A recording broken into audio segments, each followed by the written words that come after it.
reste une fois de plus Jimani Télévision, même si on peut et qui na bureau il y a les bateaux mais pas de président normalement président Alain Boulodjoa to me va naé Mahmoud Matali actualité avec province de Kinshasa pourquoi pas il y a République démocratique du Congo pourquoi pas aussi il y a économie il y a beaucoup d'ambition le coup là il y a ce qu'on a la banque économiste aujourd'hui n'a pas de beaucoup d'ambition to me va na président Alain Boulodjoa na directement pour que ça inviter la ngaïa mokolo le modé après tout va na kusoma masolo na biso bote papa là bote maman ngai bote na balandi en tout cas merci beaucoup pour l'opportunité bonne santé bonne makamu oui nous autres ça bien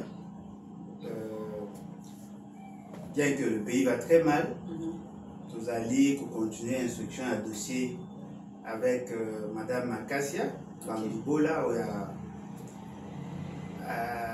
à Mekas Azosala plutôt porter plainte elle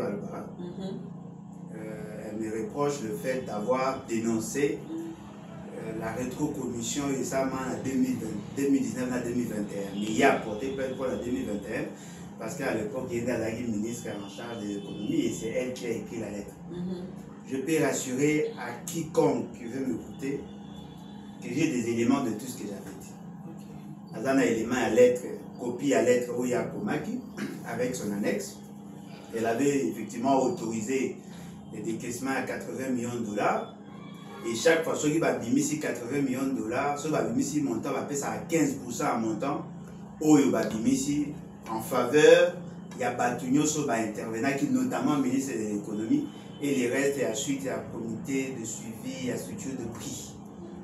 Alors tant que va bimissi 80 millions, ça a donné lieu à la rétrocommission il y a 12 millions de dollars qui équivaut à 15%. Alors, le quoi à partir de la posava qui est la démarche n'a pas reporté plainte. De la magie plainte n'a pas déjà. Bon, Bayoka qui est dans la plainte, elle était venue avec son avocat. Ngaï pena kendagina ba avocat je cause avec Kiwana. Ba entendre ngaï. Idée peut-être à départ ils que ba kanganga timukolo to sam. Mais au regard, ils ont compris que le dossier était vide. Effectivement, oui, on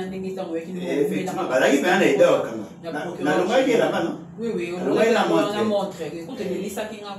Il faut les là. Qui n'a intention effectivement de regarder, n'a pas bimisa, n'a pas regarder. Après, Beninga, Babino, qui est né pour Mozonga. Pour y après. Confrontation, il fait ça les mains, avocat, Naï, notre soeur. Tout ça, confrontation, il y a des éléments.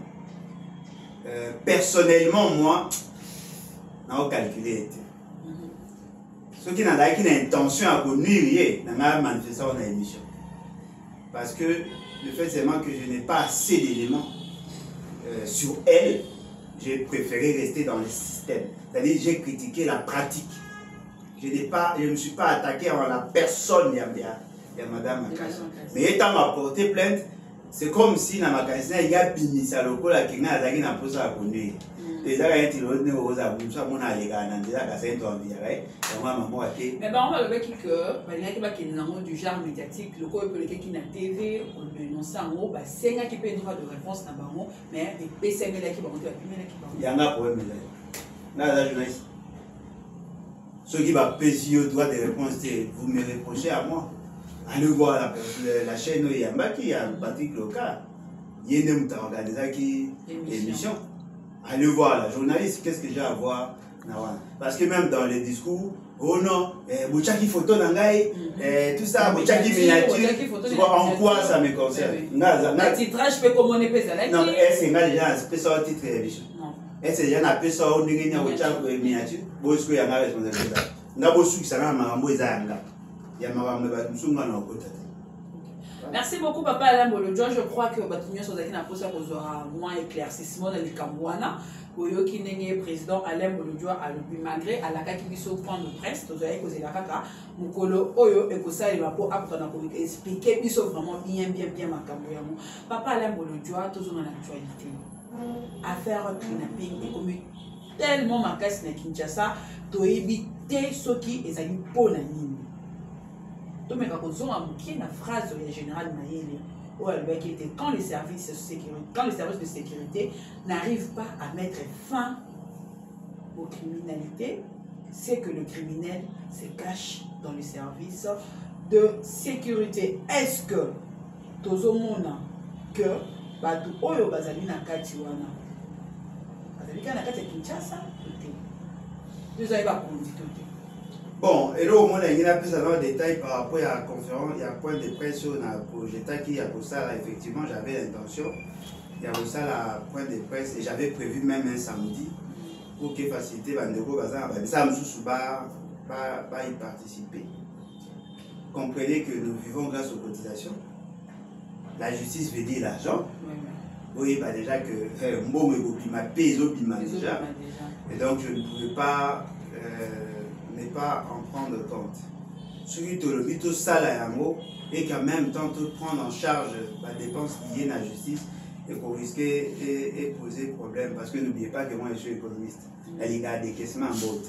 Il y a un bon écoute. Nous sommes les autres et surtout dans ma ramabouzo baboué et ça n'a moi à donc on a ça en programme mais il faut tout hiérarchiser le besoin, il faut rationaliser la gestion à haute talent. Alors par rapport à la citation au Sali à général Maëlle, personnellement moi je n'ai pas suivi. On a évité sur les citations mais il y a des discours il y a malade. Discours il y a malade dans le sens dans le sens que si la personne qui est censée combattre les criminels certainement que Azar n'a qu'à dire criminalité. Mais il ne faut pas se limiter là parce que au moins il peut faire une bonne citation, mais peut-être que les gens ont dénaturé ou n'ont pas compris le contexte. Moutouaou au la criminalité, il y a des systèmes de sécurisation à la population où l'appareil chargé à sécuriser a commis en mesure il y a pour mettre la main sur lui. Parce qu'il y a un dysfonctionnement à ce niveau-là. Ne pensez pas que s'il y a augmentation de la criminalité, accroissement de la criminalité, cela sous-entend que nécessairement le policier et les sont impliqués. Non. Pour y aux âges défaillants. La défaillance de la police, on peut les démontrer sur base des statistiques. On peut les démontrer sur base il y a la réalité que nous vivons chaque jour. La ville de Kinshasa, en tant que mégapole, a un poste à des policiers ébélés. Mais nombre de policiers et ce qui est grave, sur le 16 000 policiers ou 15 000 policiers, moins de 5 700 en règle avec l'État. C'est-à-dire que les bateaux sont enregistrés, un numéro matricule, un salaire, ou appelle ça bango, un conditions de manière légale. Tout le reste au monde la police va être recruté dans le niveau de la société. Kinshasa a besoin de combien de militaires, combien de policiers? Et Belé, tu en as 24 communes.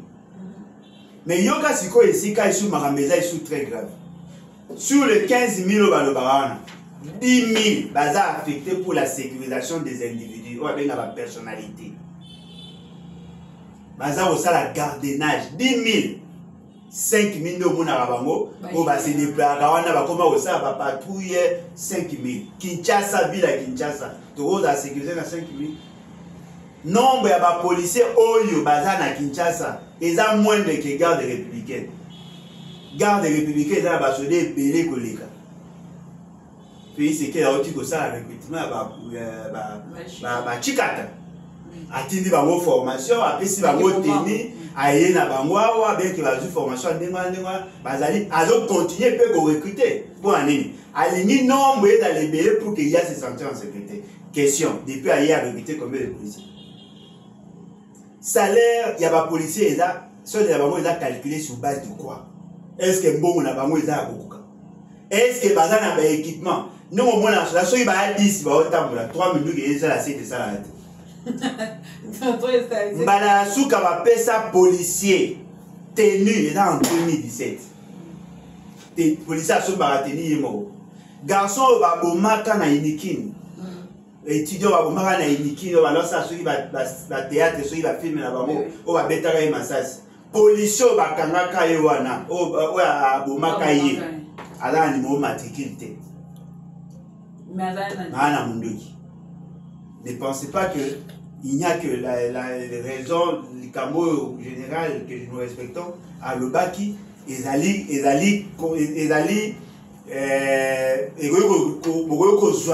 la référence sur tous les cas. Non, les systèmes peuvent aussi être défaillants. Mais la particularité à Oezali, il y a certains policiers qui sont complices. Bakouti bateau avec armes. Bakouti la policier parmi bateau à kidnapper bateau. Mais cela ne veut pas dire que toute la police, il y a des éléments malicieux. Et puis, sur le tali bateau bakani, est-ce qu'il va avoir la capacité à influencer la police mobile? Non. Donc, pour contextualiser, j'ai apprécié la formulation. Bateau va contextualiser, tout ça apprécié à tirer ma conclusion à titre. Papa l'aime le doigt, le but de la précédé à tirer ma conclusion. Papa l'aime tout mais conclusion parce que tu vivras selon l'histoire. Mais histoire n'est et appris dans la vie. Surtout mais conclusion non qui n'a pas Numbi, je crois. Pas tant gouverneur actuel, Azaki Konangamo Yumbi, tu n'as qu'à sécurité Azaki Makasi Kuna. Mais tant où comment qui n'a pas comme enquête, tu n'as qu'à coller la couleur qu'on pas dossier, hein. Pourquoi qu'on soit à monter? Pourquoi? Parce que les Azaki vraiment disponibles. Tu peux me lobby. Tout le monde est sous police et pour qui n'a pas le sous ouvertement que et Kendaki n'a hôtel de ville pour nous donner des sous pour qu'on présenter tout qu'on a des sous enquête na bango sur ba mituka oyo ba criminel na bazali kotambola nango ba moni pe lisusu ba lobi la bango ete mutu oyo asala musala na ake vacances na Afrique du Sud ake na biloko wana nyonso. Donc police esukeli wana ezali suku na makokite ya ko continuer papa liambo tu vois ozomona te kezaka makambo moko wana oyo ezalaki na Yumbi ezali kozonga lisusu ala na Kinshasa. Bon na kamoneli le bokam ngobila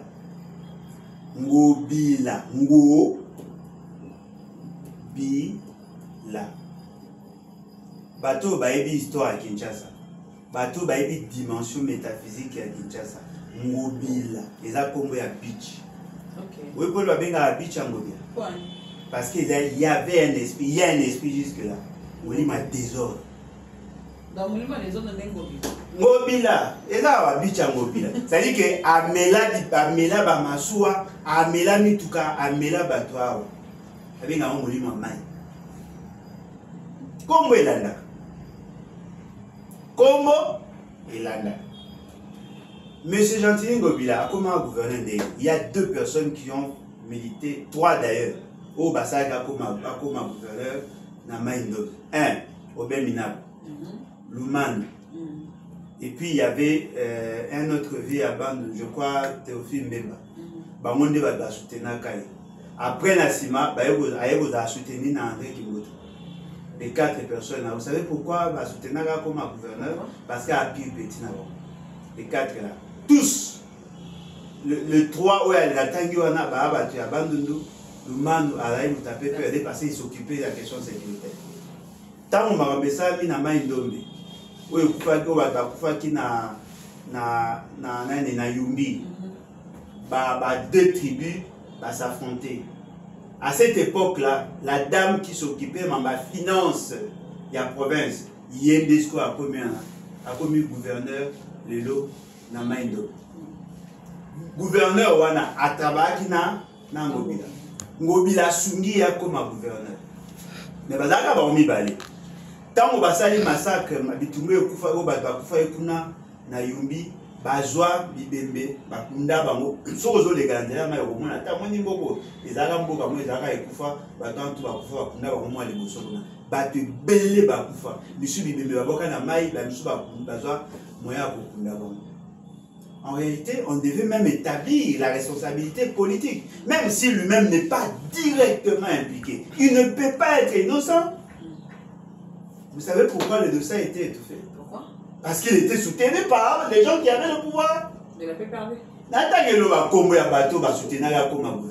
Ils ont étouffé l'affaire dans l'air. Maman, Natangelo Komote, Azalaki Moutou, il y a PPRD. Il était influent, tenant, il y a PPD, on a soutenu, l'affaire a été étouffée dans l'œuf. En réalité, si Félix Tshisekedi était venu pour les changements, il devait réactualiser, réouvrir le dossier pour que Batala, ceux qui Ngobila, et l'autre est surprenant. Ngobila, candidat gouverneur à Kinshasa. Peut-être vous serez surpris. Ngobila convaincu, Kabila convaincu, Félix Tshisekedi peut être gouverneur. Comment peut-être? Dans le cas de la FCC cash maman, parce qu'il n'a pas ça dans un candidat. Candidat na bango ba ngai ba cha ezaki mutu mususu après tant Ngobila ko porter candidature à Ngobila ba ko mona que Ngobila était mal bien positionné par rapport il y a influence na tout ça na ba parrain na ba soutenir Ngobila ba linga ki ba lokila un vice ya uta na IDPS tant IDPS ba sali maram na bango na désordre nde ba taper peur ba ko soutenir Ngobila ye moko bango ba ko soutenir au hasard nani ya on va soutenir ki au hasard ya tête direction, direction générale, il y a dossier, il y a dette intérieure. Il y a Ngaba. Nani Charles Moutamout. Non, oh non, Nani. Comment est Nani? Laurent Batoumona, Diatabao. Il faut soutenir, il faut échouer. Mais l'idée était de faire. Après, c'est qu'il a approché parce qu'il y a une relation. Ces messieurs-là, il était bien soutenu parce que qui était l'homme fort. C'est comme ça que Bomoni Maramouan est venu au Sahel. Monsieur Ngobila, tel qu'il est là, seul souci, c'est se maintenir au pouvoir. Et de tirer les dividendes, il y a pouvoir. Et l'autre est surprenant. Makambo Zobeta a un numéro, identification, un taxi. Et ça, il y a une entreprise qui a gagné les marchés sans soumissionner. Entreprise, il a une entreprise étrangère. Nombre de véhicules, Oyo, Bakena, Osomba, ba étiquette, au monde, Bambakawana, je crois, timbre, personne ne connaît le nombre. Mais montant payé par moi, pas chauffeur. Ça va $30 pour la Osomba. Qui c'est qui code consomme vignette des alliés. Ce qui va payer nos données statistiques, il y a au dans la clé ISB, la société il y a qui c'est que vous voyez le nombre, il y a taxi, vous voyez le montant, vous va percevoir. C'est ça maintenant le problème, c'est-à-dire qu'il n'y a pas de transparence. Mais cet argent n'appartient pas à Ngobila. Cet argent appartient à l'État. La province contribue par les chauffeurs et fort malheureusement, il y a opacité en matière de gestion. Ceux qui vont y nombre de taxis, vont y nombre de vignettes, c'est-à-dire qu'il y a un problème de transparence. Mais question là, ça me poser. Si le gouverneur n'a pas les données, parce que Moutouana a voyagé, alors la comptabilité à la province est où aux Anamo, non? Ceux qui comptabilité à la province est dans l'Assemblée provinciale est aux Anamo. Parce que chaque mois, chaque année, il faut que ça un rapport. Chaque fois que ça a budget, il y a la réduction de la loi sur la réduction de compte. Il faut pas le barrer, voilà. Et l'année passée, tu comptes ça y autant, tu sais là qu'il y a alors comment une information de gestion, et oui, vous en flash disent qu'il y a Moutaké à congé. Est-ce que l'administration qui est à congé? Et puis Moutama c'est un étranger. Vous pensez c'est qui? Son conseil est chargé à la comptabilité entre trésorier et la province? Non. Parce que nous avons une information par Moutou à Géraka, secteur où il y a à imprimer. Mais le gouverneur doit en avoir. Il faut apparaître dans le rapport. Vous avez tant que vous avez dit que Koufi doit aller au Zagopola. Beaucoup de gens ont un effet Yagopola. Et puis, il ne sera même pas interpellé. Ceux qui vont interpeller l'Assemblée provinciale, voilà, acharnement, le quoi, dans la problème, il y a un attends, ceux qui vont avoir une initiative à vous convoquer. Nous avons convoqué. Papa, le jour, comment on a un dossier à Godempoï, Makamuka et Kinapi. Il y a pas un dossier, un dossier. Avant de commencer à commenter, mais peut-être que nous sommes à Makamuka et Kinapi, nous sommes à Makamuka. Mon collaborateur a levé été, c'est un commerce hors plan. Malgré que la police est que non, il n'y a pas de preuve pour voir qu'on a de l'immunité. Maintenant, quand on a besoin de soit le BT, bon, regarde, ils ont sous-souté déjà et Bima qui déjà en boucle. Ce qu'on ne peut pas vous le dire, on tourne la mise aux alentours. La frontière n'a pas avant Mototo Mutuka et Lika.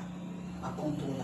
Avant, Moutou, un avion, à l'aéroport, est-ce qu'on va organe, et puis, dengue, mine. Maman, la question, d'abord, la question sur Marambe avant tu as organe, peut-être vous vous êtes surpris. Moi, je suis informé il y a bien longtemps. Je me souviens quand j'étais dans Haute-Ouélé, des gens vendaient les organes. Attendez, Bozouango n'a plus l'esprit. Il y avait un développement albinos. Pourquoi? On est peu au Tekamakila. Dans le Soudan du Sud, à l'époque, en 2017, Nazaki na Haute-Ouélé. Balobi, croyance, je pas na bango. Mouto alia kamusuni ya albinos à cause de pouvoir mystique. Il faut lire partie albinos, il y a un pouvoir. Ba ebisi pe na batukuna que soki ozali ba transfuser au makila ya albinos au belera suicidate. Bolanda ba information, personne n'en parle. Les gens mangeaient les albinos. Personne n'en parle. Les lots, bon, on est vente à organe. Comment est la différence? Il y a exemple dans le truc au Pesa. Na o ezali. Ceux qui pour la boboma mutuko kata enzo to pour la olamba. Il n'y a pas de normes. Vous aurez au bomier, au katikati le gars au kata bangulu, au sangisa mona saché au teki misu. Mais au tobe ta masolo à organe. La finalité avant ta organe, c'est pour desservir la demande et à domaine et à santé. C'est-à-dire que Moutou a kokata organe, il faut y c'est comment on procède. Et généralement, ce sont les médecins. Ce n'est pas tout le monde. Moutou a la mugata kati organe. Organe baoteka. Baoteka mitema, baoteka bahan, babilo toyo kamingi yangwana. Alors, mitema, rein, au cas d'ondé. Il faut Moutou a opérer. Ce qu'a opéré, selon la norme. Il faut y avoir médecine. Et puis pas n'importe quelle médecine. Il faut y avoir esikani avocate. Ce qu'on l'homme parti à Moutema, il faut qu'il y ait un conserver. Parce que il y a pola. Certainement que va rejoindre un bâtiment dans la glace, un bâtiment dans le frigo, un bâtiment dans la glacière, un bâtiment dans la caisse, et bimé qui. Tant que nous avons une déclaration, déclaration, bilo va au lien. On est tourné dans la glacière et alors, à ce niveau-là, qui fait le contrôle? Il y a la compagnie aviation. Dans il y a la compagnie aviation, jusqu'à la chicken, service n'a pas censé. Mais ces services-là, il y a des services, il y a du lot à Olia. Et là, service, il y a santé publique. Parce que dans la il y a bon, santé publique en termes d'hygiène, ou bien SCAV, service à quarantaine animale et végétale, qui par exemple a un domaine à ministère de l'Orient. Parce que vraiment l'agriculture, ces produits-là passent. Mais depuis que tu as connu que Yoka, qui est basé au Teka Organe, service ni yo moi baba business ka. Et là c'est-à-dire que bayebi que ba Teka Organe, bayebi qu'il faut bima par nos frontières parce que le lot awa personne, aucun médecin au Azaka a Congo à temps plein ou à ça il y a greffage, il y a mitema, il y a changer ba rein. Baza muke. Boue et là on est au moins bassin dans l'hôpital. Na évité sur les solo. Il y a un monsieur à sali audio. À lobby, papa moko ba kendaki dans l'hôpital pour faire soigner moi na daki sur une maladie songolo mais c'est ngaki mbonge belé. Médecin a ici va que non il faut foutre à partir autant pour soigner moi là. Mon beau tu le vois Zaki Mobola d'après ce qu'il a dit. Médecin a dit mais après tout moi notre moni de ça qui examen ton moni dans la barrière bien. Tu veux côté carré moko et puis ça me donne $10,000 pour qu'il permette que vino bosse à charge et moi. Sauf qui est le quoi les a sauvé.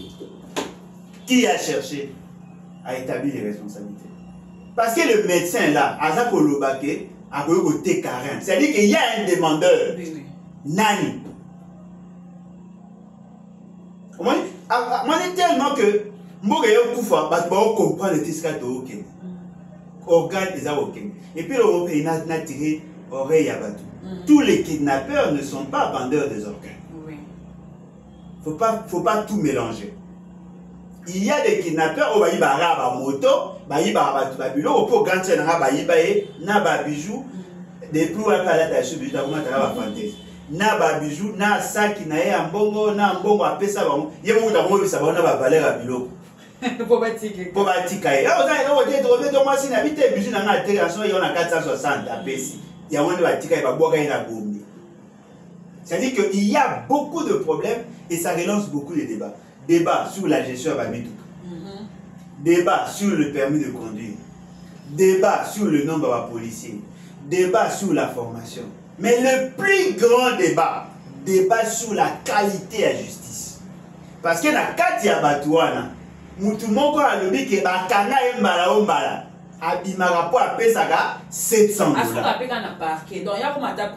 Non mais 700, Bakana et Mbala appeler ça 700 $. C'est-à-dire que la criminel a droit à la liberté juste pour 700 $. Non mais maman, si les magistrats sont corrompus et qu'on amène 700 $, maman, aujourd'hui imaginez ma soeur Tobé, 700. Hein? Mais maintenant imaginez un juge ou un magistrat au Congo, on peut le corrompre pour 700 $ et étouffer l'affaire. Et là on soupe les alliés, bateau bazar directement touché. Le Congolais n'ont pas la culture de porter plainte. Et quand vous savez, vous avez sollicité les actes. Alors vous avez sollicité pas les actes. Il faut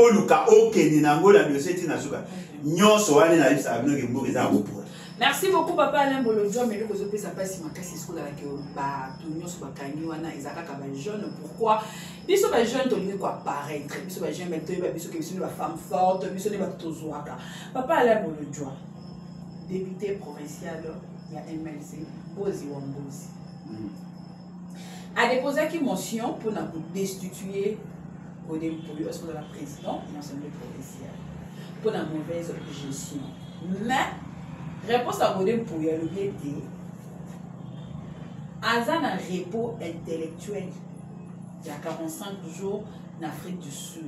À Koizala na été na plénière, il y a des donc, mec, il y a raison, il y a des leçons à Kamo Bataka. Maman Angaï, il y a à boire et à manger.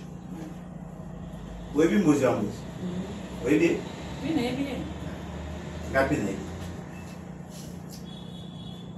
Na bossé na lobby, maman na wana tuna ka oyo Alain, oza mongo ozo critiquer ba tekolo mususu omoni, na boy koloba mo po oyo oza raison. Mais non, vous allez moi on ça la. Na ko me obanga ye. Oh, na ko obanga ye bossé na lobby, yo oza mongo po na soutenir, ozo attaquer ka ye po aza mongo baza mbuza, aza ngombe. Mais ça m'a bé to dénoncer ma bé. Je voulais dénoncer plutôt son attitude. Ceux qui ont fait de Nani, Godem Poy, président de l'Assemblée provinciale, il n'est pas loin. Mais à l'époque, il était dans l'opposition. Ah, mais tu as aimé ici. Tant qu'on va voter Godem Poy, il va voter pour lui. Tant qu'on va critiquer la gestion, il y a un qui il y a Nani, il y a Nani Ngobila. Lui, il a pris position pour. Et vous savez pourquoi aujourd'hui, Azak a interpellé gestion et Amabé à l'Assemblée provinciale? Parce que lui aussi s'attaque contre Mobila. Lui, il a pris position pour Mobila.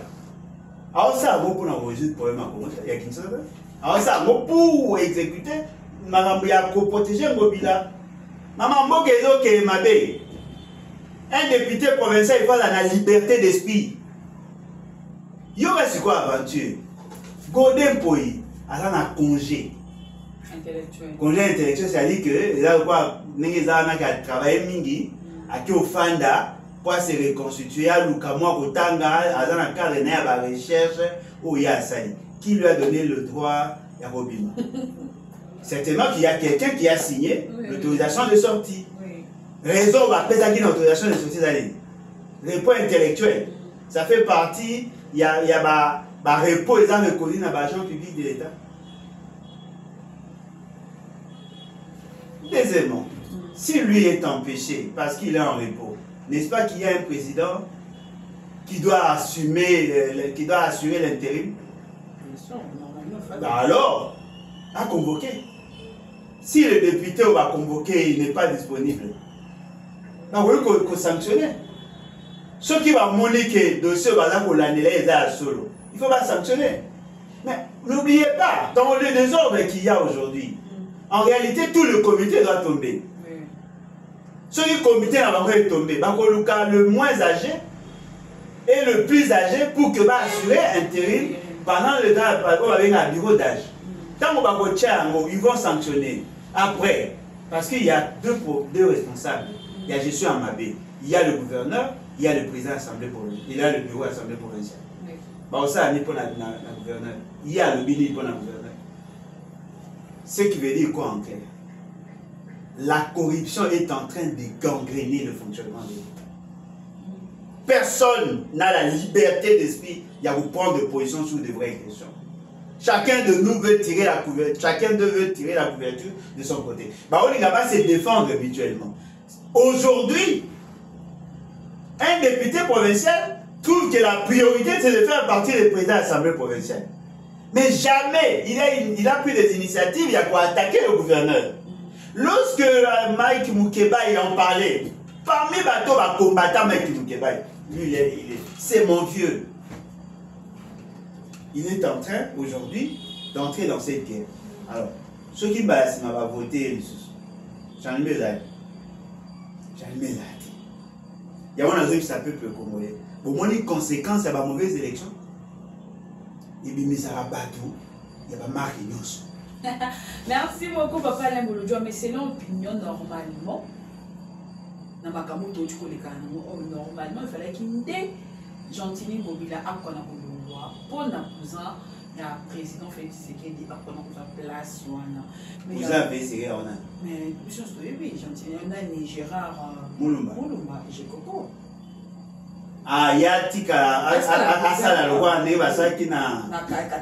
Na Lualaba. Mais si Koyo, c'est comme si Godem Poyi a payé pour casser. Na Godem Poyi. Na Nani Ngobila. Na Gekoko Moulumba.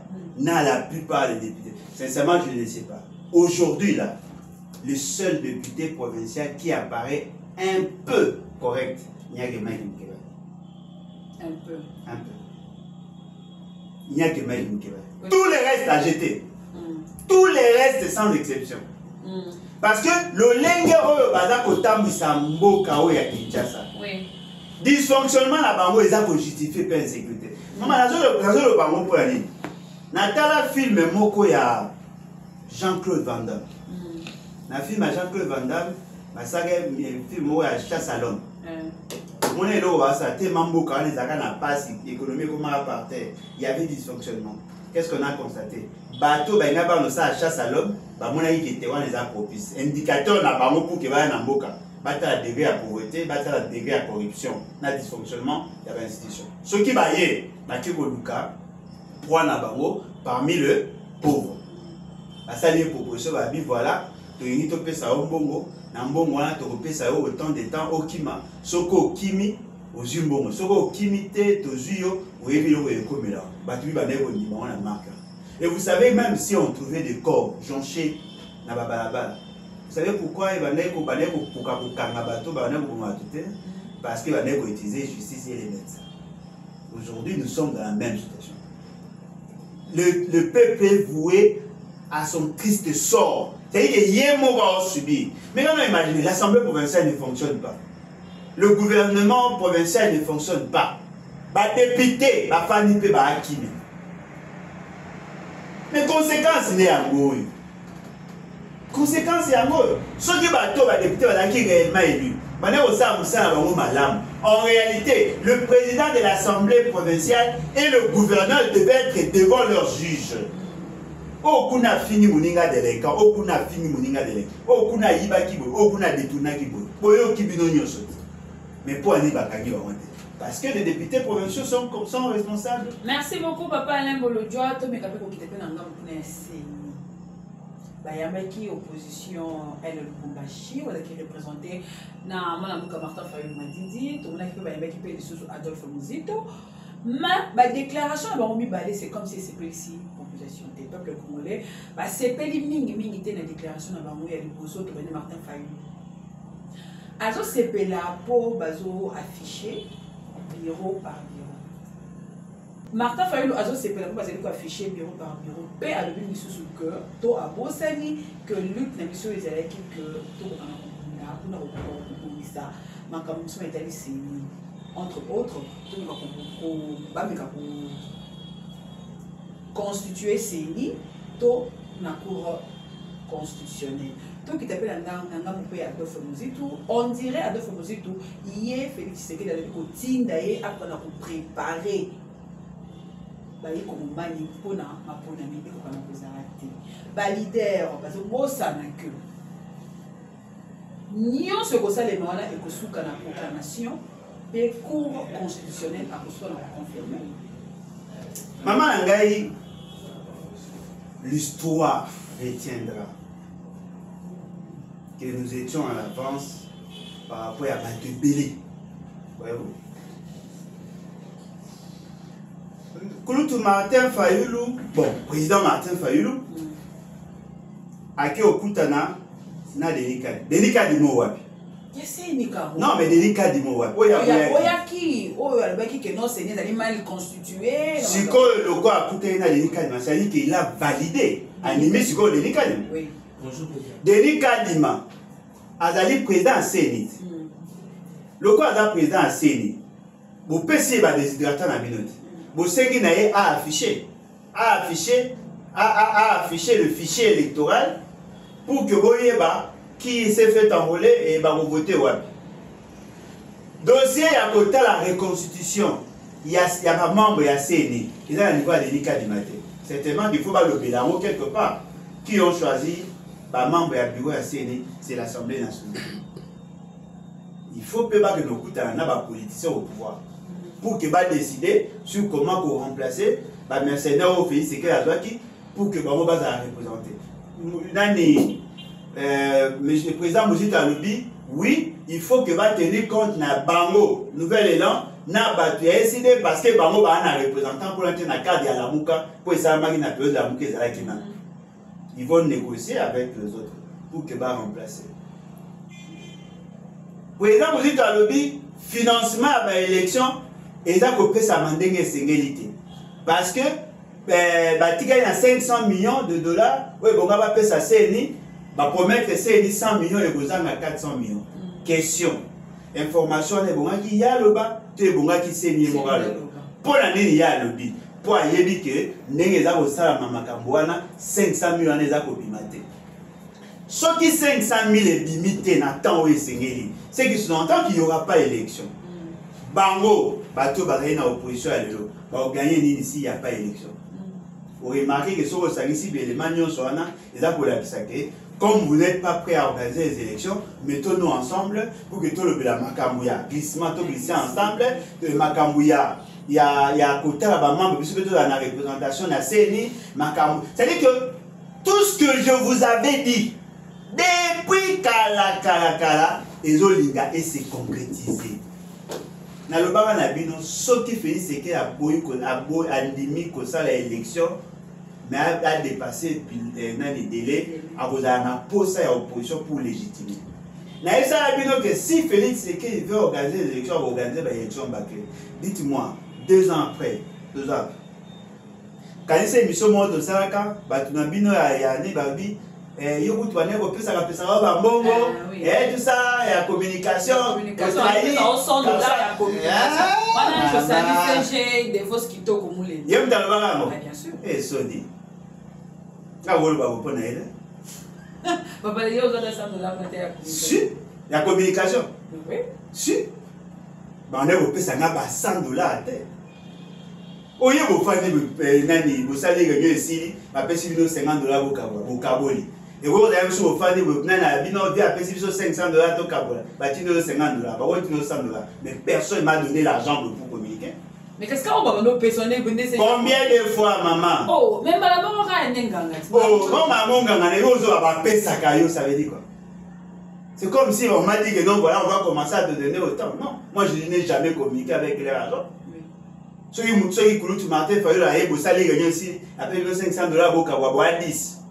Après, il y a au bêta, tamana mukibo, mago kabelengambo. Non, vous ne pouvez pas. Ça, c'est une honte. Vous avez un cabine à ça va et l'autre, ils ont livré. Bandeko na biso ya rasope na lozonga wana ya rasope ba yebaka déjà banala retrouver siko fils c'est qu'il avait l'intention ya vous faire ça bango esika bon mais banesko ko lukas ko assist et donc ce qu'on fait c'est que la joie na bango alekisi temps pour que na suka wana a bénéficier na mandat na mobimba après na suka ce ko bino bosungai. Et vous savez comment Kabila arrive à glisser grâce à Rasope, grâce à Etienne Tshisekedi et tous ces gens-là. Alors, question maintenant de me poser. Pourquoi avoir fait semblant pendant autant de temps? Si c'était ça votre souci, d'aider Félix Tshisekedi à glisser, pourquoi avoir organisé des marches, avoir fait des incantations? Ils vont la bonne chose à aucun autre David car la Koufi pour rien. Donc, ils vont mettre vos sagas à boutique, mais on a bien qu'il n'a n'est pas qu'il n'est plus dans ce cas où il y a. Si vous avez un bino boleki na télé, vous avez un massolé à CNI qui est bon résultat. Au lieu que CNI a l'oba qui y aura glissement, bino va opposer pour aider va l'oba. Et pour moi, il y a un peu de porter responsabilité. Parce que y a un membre de CNI. So ici, il y a un problème. Le bagage est le gouvernement, alors ça a tout pour qu'il n'y ait pas d'élection. Mais si on dit qu'il n'y aura pas d'élection parce qu'il y a un problème d'argent, c'est-à-dire qu'il y a un salim moussala, au CNI ça. C'est l'État m'a fait bien, même dans le parité, c'est l'opposition. Maman va risquer d'assimiler les solutions sur la bande. Parce que nous avons confiance à la politique comme on dit. Ata binomoro. Nous avons aussi mais nous avons peu nous avons confiance à la politicien congolais. Merci beaucoup, Papa Alain Bolodjoa, ministre et à plan, à Bénissi, chef, Manakouya, pour visiter, pour la contrôle, dans ma matali précisé 145 territoires. Non, il faut le banana qui a raison. Bon, il m'a appelé. Bon, il m'a appelé. Après sa mort. Maman n'a pas. Bon, tu as 145 territoires. Kassiko. Ce qui veut dire que ce qui va bien IGF pour aller il y a des soupçons qui vont ébouiller. IGF a reçu la contrôle a priori parce que Mbongo et Bimaki, Mbongo est là. Na lobate, na beta masola 145 territoires, na organisé tout point de presse, une conférence de presse avec vous. Na ebisa la bino ke boti kabato ba mbali mami. Ce que vous avez dit, c'est que vous avez dit. Ce qui n'a pas été dans le bac, oui, n'a pas été. N'a pas été 145 territoires, ils ont pour Baïba.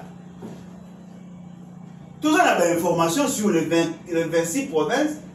9 provinces déjà, ils ont un province à problème. Par exemple, il y a Mbongo Loko à Mouba. Mais Mbongo il y a 145 territoires. Pas sûr, on en voit. Mais ça, on va y aller, ça, 1 milliard 660 millions d'euros bêta nationaux. 1 milliard 660 millions de dollars d'euros bêta nationaux. Il y a un bon tata na ba monter. Na esa no bokeba na programme wana eza programme ya ba ninja. Lokola bakamba ba banque ba chibuli zo simbate ba obeta bino fra. Je l'ai dit na oloba sute. Bo mona ka makambo ezo sala. Papa Alain Bolodjoa, Bolodjoa nous peut discuter Papa Alain Toko Minasuka. Avant de chuter dans les questions, Oyo et aussi les Papa Alain de diaspora. Balobi était tôt à l'obi boye à l'andakio na émission encore na émission encore na chaîne encore on a République de Monti du Congo. Mais c'est comme si bon mec qui débat trop terre à terre c'est loyer on a débat beaucoup on met sur la base. Mais c'est pas si on peut aller n'y a pas il y a un terre à terre. Oui, il y avait retraité ma casse. Na rang au même la Papa Alain Bolodjoa na débat on a au même qu'on a c'est qui vraiment passé. De la comité territoriale de la base. Mais la casse pour le bébé. Ah bien sûr, bon moi si les terre à terre. Nous parlons de l'indépendance 63 ans. On a bien sûr le rôle de l'Église dans le développement. Et vous, non, mais attendez, tout là, sérieux. Vous pensez que la femme n'est pas un élément économique? Vous pensez que la sexualité n'est pas un sujet d'actualité, n'est pas un sujet en débat? Ça, c'est votre perception. Boye Barayango, un économiste de développement, parle aussi de la sexualité et même de la prostitution. Et la liste source y est revenue. Dans d'autres pays du monde, basé à nous, on va foutre à l'impôt, on va foutre à la taxe, on va participer à l'économie.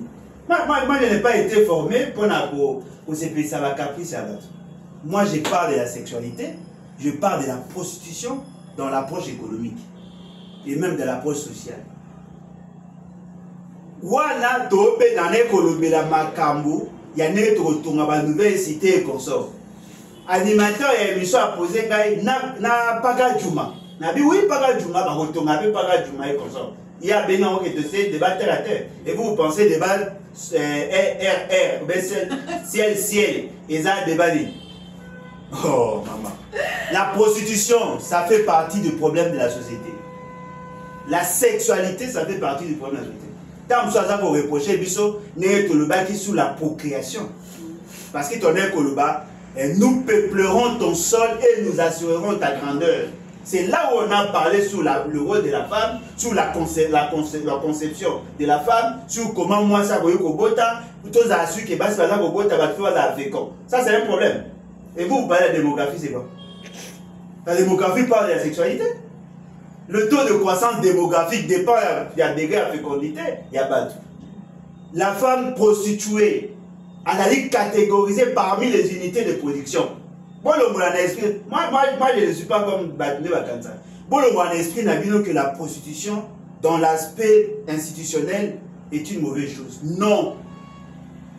Moi, si moi, c'est Andumba, dans un pays sérieux, organiser un bango, na structure na bango, la bango, soins de santé na bango, contribuer à l'économie. Bino loko bino bateau bazana idée traditionnelle même dans notre coutume la prostitution est autorisée. Oh. La Bible écoute balobaka yango. Pour moi so asopela Yesu parfait là. Merci papa là. Question moi uto ina. Congolais, et puis na yo la question les aga maman na aimé. Hein? Et là ah, moi n'est maman aimé c'est débat donc n'est que ça est basé pouvoir lobby à occuper la prostituée à organiser par contre. Avant de chuter, je crois que vous avez une dernière question. Le droit constitutionnel que chaque province bénéficie d'un monde. Tout le monde va verser 76 millions de dollars dans chaque province. Malgré qu'il fallait à 4 milliards. C'est quand même 76 millions. Vous quand même que le gouvernement commence à faire malade. Après 76 millions dans quel cadre? La rétrocession? Oui. 76 millions. Oui. Ici, en dehors, il y a un programme à 145 territoires. Ici, la province, pour que la province va gérer, va relancer l'économie, va faire le financement. Moi, on est au Tchad. Dans quel budget?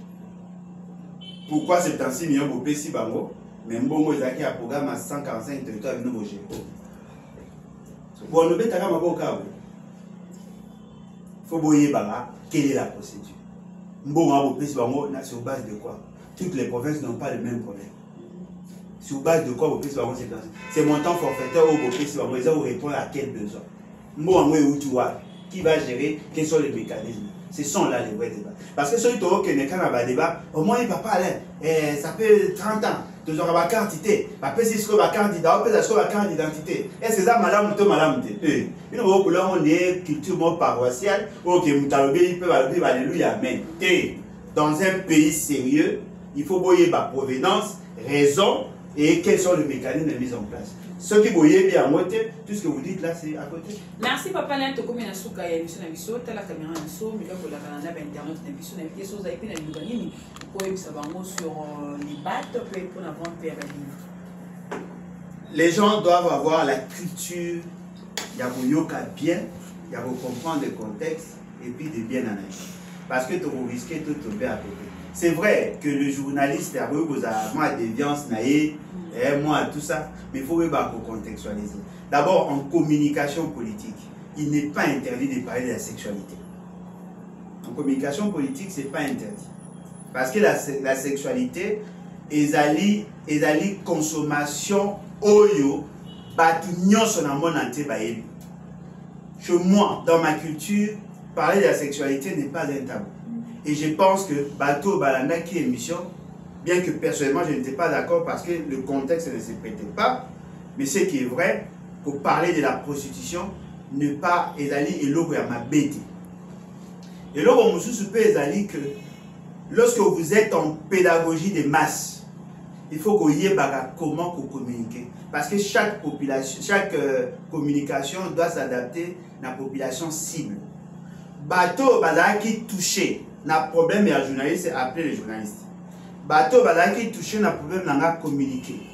Mais je ne pense pas avoir posé des actes où il a touché la sensibilité de masse. Par rapport à Bandegonabi sur la Mouka, je ne suis pas déçu parce que j'étais préparé. J'avais déjà dit que vous êtes en train de faire le lit pour M. Félix Sekedi. Nazana pour ça, vous surprendre les gars. Vous ça la makambo na lobaki. Pour ceux qui ont mambo na lobaki, je suis désolé. Pour na bateau ba ni ba kota les bat vous allez na Kabinda, avenue Kabinda, non loin à Pain Victoire, na Lingwala, non loin à Mike Mukebaye. Moi, tant que je vais église, je dis tant que je vais regarder la pasteur, je vais se faire, il y a un douba aussi qui est au nom. Il y a un bala. Ah, bah c'est bête. Il y a un douba. Ah, bah c'est bête. Ah oui, non, c'est avec Mike Mukebaye, non, le n'est ici pas. Voilà, donc venez adhérer massivement. Et le parti, ils ont posé la bino ensemble, les touroyés, pour ça, la Kemarabé changer.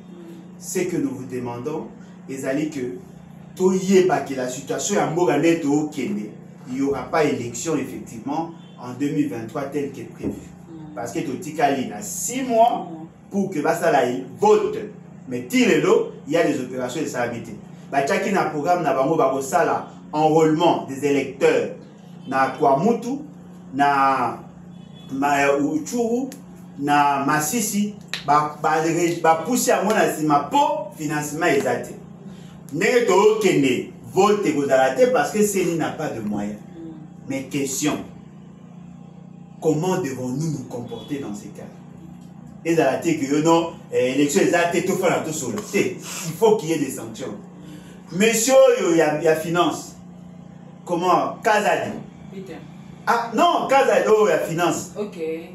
Avait rassuré aux gens qu'il y a l'argent. Que non, financement, les alliés, élections, tout ça. 6 mois avant le vote, on vous dit qu'il n'y a pas d'argent. Mais il faut qu'il y ait des sanctions.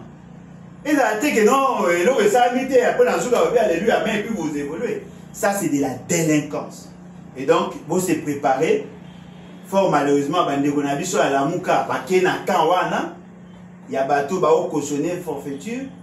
Totikali presque Bissomoko, on a besoin, il y a qu'à conjuguer l'énergie, il y a qu'à créer dynamique au plus vite pour que tout change. Il y a un moni, nous avons ça l'effort, de formaliser notre démarche avec l'organisation Nyonso.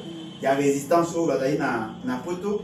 Nous avons signé un accord avec la Nyonso, je crois, la fin du mois, et puis le mois d'août, on fait tout ce travail. Merci beaucoup, Président Alain Bolodjoa. Merci que d'ailleurs tous ceux qui ont encore côté la mission sur G-Money Télévision. Les invités président Alain Bolodjoa, les invités sur mon col. Le président, mon numéro, c'est le plus numéro. Plus 243 81 250 28 51. 81 250 28 51. On a fait ce numéro spécialement pour la maman à M. Métier. Avec un amour, les gars, voilà. Maman, je crois que yo qui message à papa Alain à la milité, à Zali Koya, Nanga Bokuna Yannick Poto,